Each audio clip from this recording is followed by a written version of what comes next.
welcome back. Today we're going to be talking about the auto ranging feature on this Primary Arms PLX-128 compact. Okay, so this is a Platinum Series scope, first focal plane. So this is a $1,500 scope, and it's got the aerial precision mount, which brings the price up to about $1,600. So there's a feature in here, and I'm going to show you a printout that allows you to auto range off the size of a person. Now, at the end of the video, I'll actually have you guys try and look through the camera. I spent quite a while trying to get the camera to focus. The problem is that the camera wants to focus on the lens instead of on the image. So I was just having a hard time, but I should be able to at least catch one still. So anyways, but when you look through the scope and you zoom in, okay, you see this image here. Okay, now that's in 8 power. When you're in 1 power, you see this, which is basically a duplex reticle. Okay, and then what happens as you zoom in, you're zooming in over here. This other stuff here basically falls out of your field of view, and you're focusing in over here, and you see this. Okay, so the part that we're talking about today is basically auto ranging off the size of a man. So that's this stuff over here that you see. So hold on, let me get something out that I can point with. So the basic idea with this is that if you look at these lines, so the foot of a man goes here, his head goes there, and that would put him at 300 yards. If his foot goes here and his head goes there, he's at 500 yards. If his foot goes here and his head goes there, he's at 800 yards. Okay. Now, a great thing that I found that was extremely useful is the fact that they put this line over here.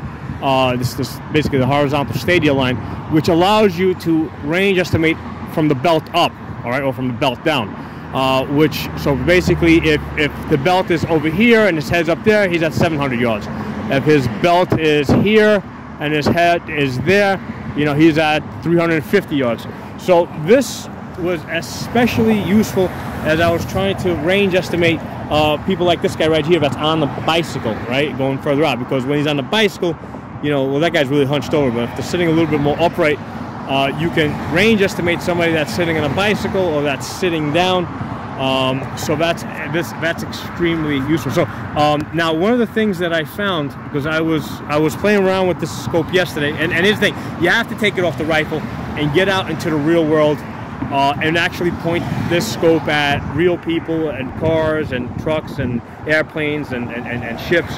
So you got to get out into the real world to really test it out. It's got to come off the rifle. So I've had it off the rifle for about a week, and I have found a lot of really, found out a lot of really interesting things through experimentation. I did a video yesterday where I was leading targets, and when I was leading targets, I found that basically I had to dial back mostly in 3 power, especially if I was trying to lead something like a car. And the reason is because if you're trying to lead, let's say, a car, and you're fully zoomed in, you can't track it. So as soon as you pick up the car, it's already left your field of view. So you have to basically zoom out so you can kind of see it a little further out here. Right now, obviously this is 1 power, so that's, so you gotta be in the middle somewhere. But you can see it when it's further out here, right? And then basically follow it in, right? And then count how many seconds it takes. The way we were tracking yesterday is basically from the center. I'll go back to this so you can see. So the way you lead something is when basically you start here and then you count 2 seconds. So you 1, 2, how far does it get, right? So let's say it gets to this first line over here, which is the 800-yard line. So let's say it takes 2 seconds to go there. So now you know how fast so if it's going in that direction, all you would do is just shift this over, and as soon as your car passes this 800-yard line right here, you pull the trigger, and then the bullet and the target are going to connect here. So that was yesterday when we're talking about leading the target. If you haven't seen that video, just look it up. Just look up Primary Arms M8 Raptor leading targets, and you will see that video that I did on that. So anyway, what I was saying is yesterday I had to zoom out to 3 power, to 4 power, in order to be able to track the targets in. But today, as I was trying to do the auto ranging here, I found that I pretty much needed to basically be zoomed all the way up to 8 power, because otherwise these lines are just too thin to see, and the numbers up here are too small to actually read. So you have to zoom all the way up to 8 power in order to be able to use this feature. Now that said, basically you want to get into an area like this where you've got like runners and joggers and bicycle people, because I got more than 1,000 yards ahead of me over there, and I can range estimate people all the way out to the max capacity of this auto ranger here. So I was able to actually range estimate people on the 800 yard line, right, all the way out to 800 yards.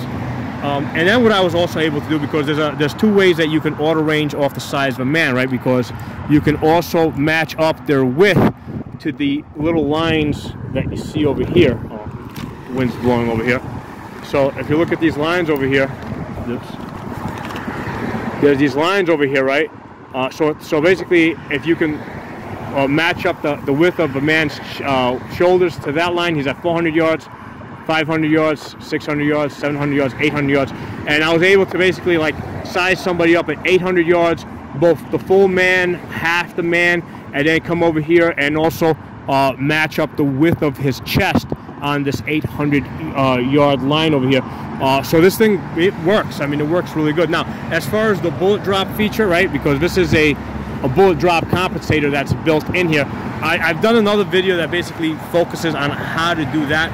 What I found that works for me is basically get yourself a 50 yard zero, right? Get yourself a 50 yard zero, and then take it out to basically 400 yards, right? First go to 300 yards, right? Then go to 400 yards. 400 yards is 300 yards is the top of that spine right there. 400 yards is that line right there. So at 400 yards, you're going to re-zero, okay? So now you have a zero that's accurate at 400 yards, which is the halfway point on the scale. 400 yards, okay? So basically, if you go back down to 50 yards, I mean, yeah, you might be a couple of inches off, but that don't make a difference. You're still going to get chest shots. And then if you go out to 800, well, with 5, basically you'd have to have like a 77 grain. And to get out to 600, 700, 800 yards is really pushing it. But there's people that have said they've been able to get, but basically if you guys zero at 400 yards and you've got a 77 grain bullet that's accurate, you should be able to at least put suppression fire at 800 yards using this bullet drop that's here. Okay, so but that's how you're gonna do it. You're gonna first zero at 50 yards, then re-zero at 400 yards. So that's kind of like the halfway point, and then you should be pretty close when you go back to 50 yards, and also in the ballpark when you get up to 800 yards for at least for suppression fire. Okay, so this is an excellent feature of this reticle, right? This auto ranging reticle, and especially when you with people, because people are small and they move really fast. Okay? So one of the practical things that I found by being out here trying to track, and I went to a different location where people kind of going sideways too. People don't stay still very long, right? They tend to move, and they tend to, especially if there's like trees and other objects out there. So you have a very limited amount of time to accurately range estimate and take your shot. So having something like this that's built into your scope to help you quickly range estimate and take your shots, it is a big tool. Now one of the excellent things about this scope is that in addition to having these features where you basically range estimate off the size of a man, you have mil lines in here, right? These lines here are 1 mil apart, right? That's 10 mils right there. Okay, you're able to range estimate off of other things of known sizes, right? So like the average door is 80 inches tall. Like average tractor trailer is 75 feet long, 13.5 feet tall. Average car is 6 feet wide, about 15 feet long. So these are, like these measurements you should kind of commit to memory. Basically, if you're gonna have a scope like this, right? If you're gonna have a scope like this, you're also going to have a pocket calculator. Okay, so you're going to have a pocket calculator. The pocket calculators are very light. They're solar powered. It will probably be one of the longest lasting electronic devices out there, right? So all the other electronic devices, like I say, you have the Apocalypse. The last electronic device to fail will probably be the solar powered pocket calculator. Okay, so you can expect that you will be able to use a pocket calculator through the Apocalypse.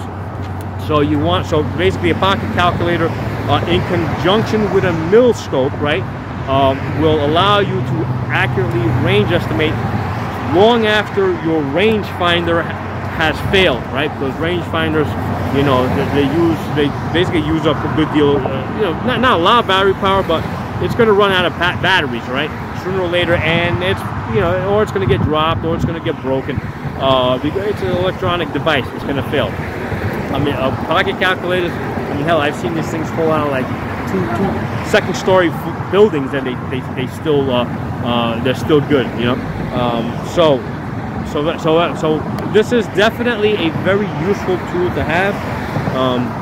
And if you're going to get yourself an LPVO, right, make sure it has these capabilities. Make sure it has the capability of range estimating, of bullet drop compensation, of wind holds. Don't just get an LPVO for the magnification, right? If that's what your goal is, just get a red dot with a magnifier, right? I got a magnifier that, a flip magnifier that goes all the way up to 6 power. I think they're coming out with flip magnifiers that go all the way to 8 power.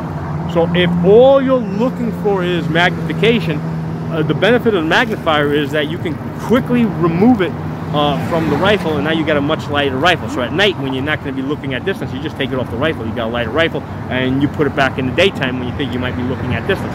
So if all you wanted is magnification, yeah, red dot magnifier, way to go. If you're going to put an LPVO on your rifle, you want more than just magnification, right? You want the range estimation, you want the bullet drop, okay? You want the wind hold. You want to be able to lead targets, right? You want to be able to, to quickly range estimate off the size of a man. And also, if you're going to get, here's the thing, if you're going to get a, especially if you're going to get a first focal plane scope, the whole point of the first focal plane scope, right, is, let's get that paper out, is that it gives you 2 different pieces of information, right? First focal plane scope, when you're in 1 power, you see a duplex reticle, which is really fast. Just get the X on the target, you take your shots, okay? When you're zoomed in, all right, then you see the details, right? But then if you're going to go back out, it gets rid of the information that you don't need, and you go back to a duplex reticle. So that's the real benefit of the first focal plane scope. It gives you the different information that you need at different magnifications, and it gets rid of the information that you don't need, okay? Whereas the second focal plane scope, all that information is there. So you see the reticle, but the thing is, the reticle, the measurements are only mean something, right, if you're in max magnification. When you zoom down to 1 power, those magnifications don't mean those measurements on the reticle, they don't mean anything, right? So at best, the only thing that you can do with that information is maybe it kind of guides you to the center. Okay, so that's a second focal plane scope. Second focal plane scope, you have to be in max magnification for the reticle, the measurements to mean anything. Okay,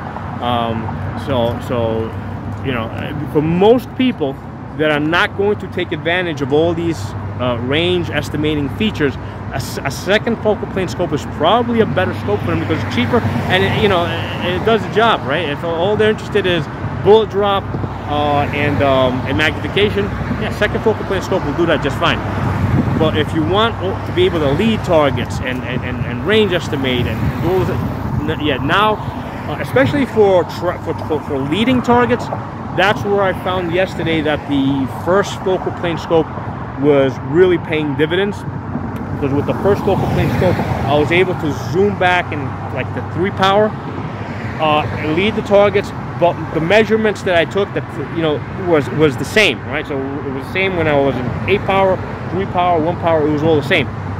When I tried to do that in the second focal plane scope, where I was trying to lead targets, I had problems because I was taking measurements in one magnification but zooming to a different one so I could track the target, and now my measurement was no good anymore, right? Because it was second focal plane. So anyway, I talked about that in the other video. I hope you guys enjoyed this video. What I'm going to try and do now is I'm going to try and attach some images, a quick video, so that you guys can kind of see what I was seeing through the scope. And again, there's a focusing problem, right? Because the camera wants to focus on the lens, or wants to focus on the distance. It doesn't want to focus on the reticle itself, which is what I want you guys to see. So thanks for watching. Drop some comments below. I'll talk to you all soon.